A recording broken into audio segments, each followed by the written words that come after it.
You do not experience joy as a consequence of achieving a goal. You experience joy as a consequence of positing a goal and then noting progress towards the goal. You pick the most noble possible goal, and that's the mountain, that's service to God, again, by definition, right? Because it's service to the highest thing, whatever that is. It's a precondition for the experience of joy. And so these people who are depressed and anxious and miserable, part of the reason for that is that their ethic is scattered. Their goals are diverse and low level. There's nothing beckoning in the distance, and so they can't see progress because there's no progress, and certainly not progress to a superordinate goal. So there's actually no positive emotion. I think you just described the whole book of Exodus, just right there. Right, well, that's like the journey the to the promised land. mixed multitude that is gathered into, and you can experience that in yourself as much as in the people, or in anything actually functions that way. And that is you can identify. Where there is no vision of people perish. Right, where, exactly. Where the cultural norms are so degraded. It's also the danger of dispensing with an ideal, because the problem with ideals is that every ideal is a judge. So the ideal of beauty is a judge, because who of us compares to the ideal beauty? And the answer is no one, and we all know it. And so the ideal is a catastrophe in that sense. It's a raging fire that can consume you. Yes, exactly. But if there's no ideal, there's no goal. And if there's no goal, then there's no joy. And so what are we going to do? We're going to dispense with our ideals so we don't hurt anybody's feelings. And what we're going to dispense, well, that's exactly what we're being called upon to do. And so we're going to abandon joy. And unless you have the ultimately judgmental ideal. It's so perverse. Unless you have the ultimately judgmental ideal, there's no precondition for joy. I just want to take a minute to comment on that comment, because I think it's really insightful, and I think it's also insightful regarding our culture where it is now. Because he's exactly right that ideals judge.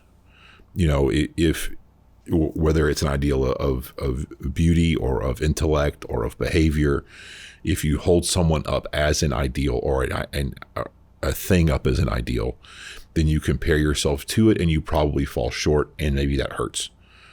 So what we see is, like, let's say if you're an artist, then Michelangelo judges you. You do some kind of work, and then somebody looks at the Sistine Chapel ceiling and they look at what you did and they're like, it's nice. That's great. It's not earth shattering, it's not world changing like that thing is, or the David or whatever, the Pieta, some of the stuff that he did is just really awe inspiring. I've had a chance to go to Rome and see a lot of stuff and in Florence, and you stand there and look at the David and you think, how did a person do that? It's so perfect, and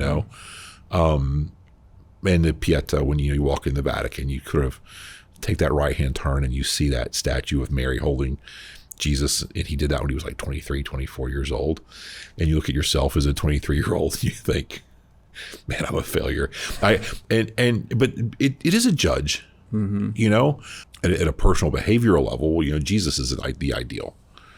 And yeah, you compare yourself to Jesus, you fall short. You're not as selfless, you're not as kind, you're not as good, you're not as forgiving, you're not as.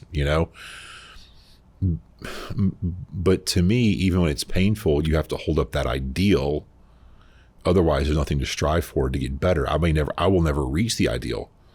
But I think what we're supposed to do with that is understand that there is an ideal, then try to get closer to it, Well, I think, and to steal some Jordan Peterson kind of, mantras, I mean, maybe the ideal is more about the potential. Yeah. And it's right. When we look at something that's ideal, it's like this unactualized potential in us that then inspires us to be something more.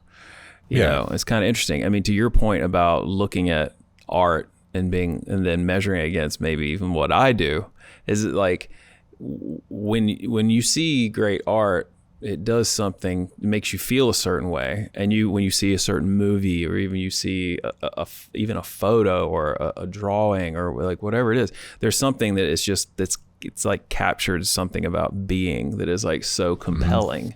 like whatever that is, like whatever that is.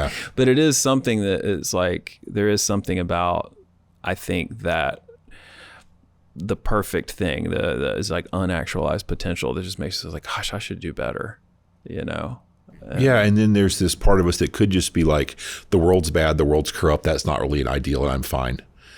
And I just don't think that's the right way to be. I think the right way to be is to, again, acknowledge the fact that, I'm broken. There is an ideal. It hurts my feelings a little bit to see it. But, looking at myself like, but I do need to go lose a few pounds and maybe build some muscle. Or I do need to be better. Or, as an artist, I need to strive. Instead of just being like, no, this is just as good. You just don't see it. Like, no, it's not as good. And you should work harder, So why not strive? Why not strive for the ideal, Yeah. Absolutely.